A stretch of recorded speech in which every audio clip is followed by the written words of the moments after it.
Yo, JD here, Limits, and as you can see, back on F1 2020 as always, and this is another series of online lobbies I did, starting at Spa. We got 5 lights as they go out, trying to get a good start in the black Mercedes, looking very stealthy going into turn 1, making up 1 position already as my teammate pushes a Williams wide and almost losing the traction as I apply the overtake and squeezing me to the barrier here, but going up for a ride along, and then El Rouge, we got up into 3rd place. And I have to say, I absolutely love doing these style of videos because there's always, hopefully they are entertaining to watch, but I think there's always a valuable lesson that you can learn from them, whilst showing quite a few moments of intensity as well. So going through this right-hander, almost flat out for here, but BGG Smasher just loses the car completely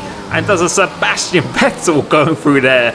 And now it is me and Psych Zany going to go head-to-head, going through this very tough left-hander. But the main message I want to show in this video, or as I said, just showcase, is the word I always keep banging on about is just patience. Patience is just so crucial in this game, and I've said it so many times before. Speed obviously helps. You obviously need to have the raw speed, but it's when you use it, and it's just always just thinking ahead. Because right now, when I'm behind this guy, now, as I can see, he is using his overtake quite clearly. I can see by the delta and everything, he's using it. He's trying to get out my DRS, whereas me, I know that ERS is depleted very quickly around this track. And even if I get ahead of him and I feel I'm probably faster than him, but it's almost getting too much extra rotation going through there, I know that even if I got ahead of him now on this lap, that he would probably be able to stick with me pretty easily, because unless you're about a second faster than someone, which this guy just gone out wide and made a little mistake, unless you're a second faster, then there really is no point or anything at all. You've got to think about trying to win the race on the last lap instead of trying to do it in the moment. Too many people just think about automatically defending right now instead of thinking of a scenario they're going to put themselves in. So I use a little bit of overtake, make him defend, but I'm going to let him have this corner, deciding to think better of it. But yeah, especially in league races as well, when someone's coming up right behind you, or you're coming up on behind someone, you got to think about, it's like playing chess in a way. You just got to think about your next 2 or 3 moves rather than just right in the moment. And that isn't to say that in some moments you do need to be very aggressive and just send it and go for it, particularly if it's before a pit stop, or just if an incident has just happened, or last 2 laps of a race or last lap, then yeah, sure, go for it then. But you just need to be a bit more calculated, and I think managing your ERS is also a huge thing, along with the fuel as well, because probably the most common thing that I see in my league racing videos and streams and stuff as well is, why on earth have you got so much ERS? Why on earth have you got so much fuel and everything? The first thing with the fuel is running a lighter car doesn't really equate to that much more lap time. Not in this game anyway. Last game, it was actually quite a big deal, especially mainly for tyre tents. But in this game, it's not really too much of a difference, to be honest, when I've actually tested it. And then with the ERS, as I always say, if you can win a race with 100%, then I would, because you never know when you need it. And now I've used a little bit of the ERS, or I think I'm going to continue using it now, because I want to try and get the fastest lap. So you get an extra point in these lobbies for going for a fastest lap. So I'm going to force him to use his ERS, and now I'm going to add a little bit extra just to try and catch him napping a bit, which I do. And sometimes people just use it too early and then don't anticipate that they're not going to use it at the end. So that's sometimes what I do with the ERS. I make them think that I'm using it when I'm not, and then I actually use it. You want to use it when they think you're not going to be using it, if that makes sense, and hopefully you understand that. But yeah, you just need to just think about what is going to happen in the race ahead, all by means, if you don't crash or anything like that. You just got to think about not just always in that scenario at all. And I think that's something I've really improved on in this game compared to last game, where I was quite impatient at times and kind of did things a bit recklessly when you can just wait a 1-2 corners, or just use my fuel a bit too aggressively and stuff as well. This game is so heavily dependent on ERS. You need it in reserve. Like, if you're firing a gun, you want to have the full ammunition, not just 1 or 2 bullets left. And then, as I said before, and I always say, if you lag out, spin, or if a safety car comes out, or you never know what, something happens, it's always good to have it in reserve. Like, I'd rather win by like a 10th or something like that, and then rather than just try and use it all to gain a second or something, get a second gap and then spin, he's back in my DRS and I have nothing to defend with. I'd rather have something to defend with at all times here. And you can see now he is deciding to use his ERS. I'm not going to fight this at all, because penultimate lap, well, I'm going to defend it, but I'm not going to fight it with the ERS. He tries to go down the inside. I hold it round the outside, but then he gets the inside again for the right-hander. He defends here, so I'm still going to try and make him work for it as much as I can, trying to go around the outside of his downhill right-hander, but just can't quite get the grip for the left-hander here. And yeah, knowing when to back out of it and knowing when to fight on a better day. And yeah, as I said before, and as I was just saying, down that straight, I could have used Overtake and I probably would have defended it, because he only just got alongside me towards the end of the straight. But again, as we get a little bit of dirty air, just hitting that curb, which is not ideal, you just need to think of the next lap or something, because the next lap is the final lap, and he's probably used quite a lot of his ERS to try and attack me as much as he possibly can.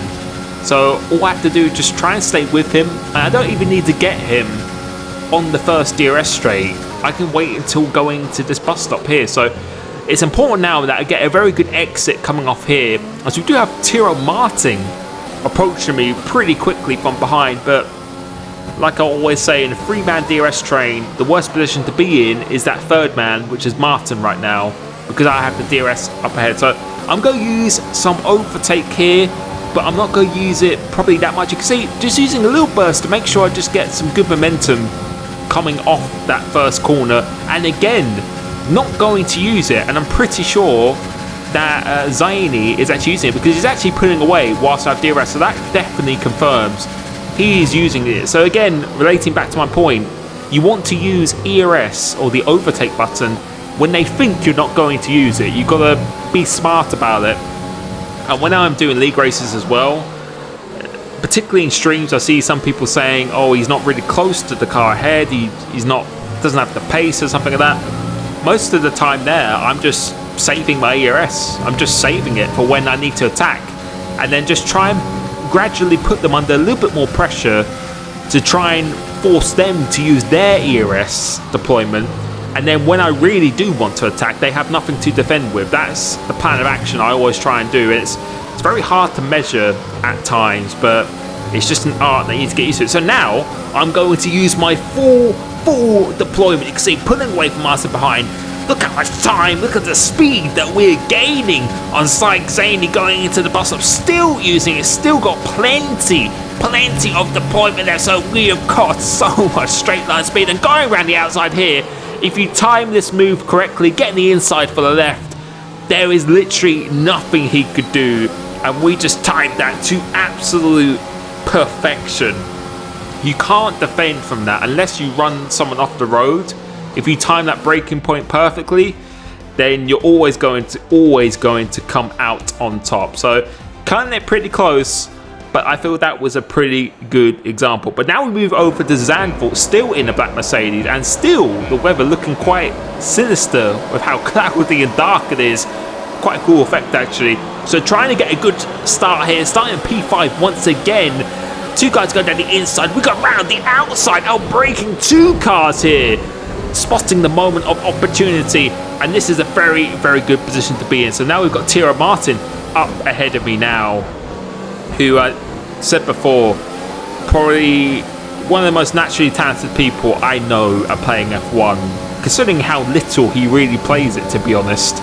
He's yeah, he's a very, very good talent here. So it's nice to be racing with him again. But Zandvoort is notoriously hard to overtake on. So if we got to try and win this race, we have to be on our absolute A game. And again, going back to the ERS. ERS is probably the hardest track to actually save ERS. So my thought process now is just to try and put him under as much pressure as possible. Same as I do in my league races. Try and force him to use his deployment, and then try and get as close as I can, and then just unleash the full power of that ERS to then just attack. So we're going to run a little bit here because Martin's probably going to get past this Red Bull guy. The Premium Rat is in the lead here. So he goes down the inside. A fairly-ish easy move for him. Had to work a little bit, but going into here now, it's quite crucial that I get past him as quick as I can. So he goes completely out of shape going into this carousel-esque kind of corner. I'm going to deploy a little bit once again, just to give you that little burst of momentum which will carry itself all the way down each straight. Going to sip gear, just find it really helps with stability. And then going back into lean, you see me going to lean a lot all the time as he goes drastically outride, and that curb is absolutely deadly. If you get caught on that, it just sucks you off the track completely. So he was a complete passenger when that was happening there. And now all I have to do is just ensure I'm in the DRS zone, but making sure I don't overuse the ERS. I'm very, very conscious of that. And again, seeing that I'm using lean, I know a lot of people just go mental when I do that, but that really helps you with traction.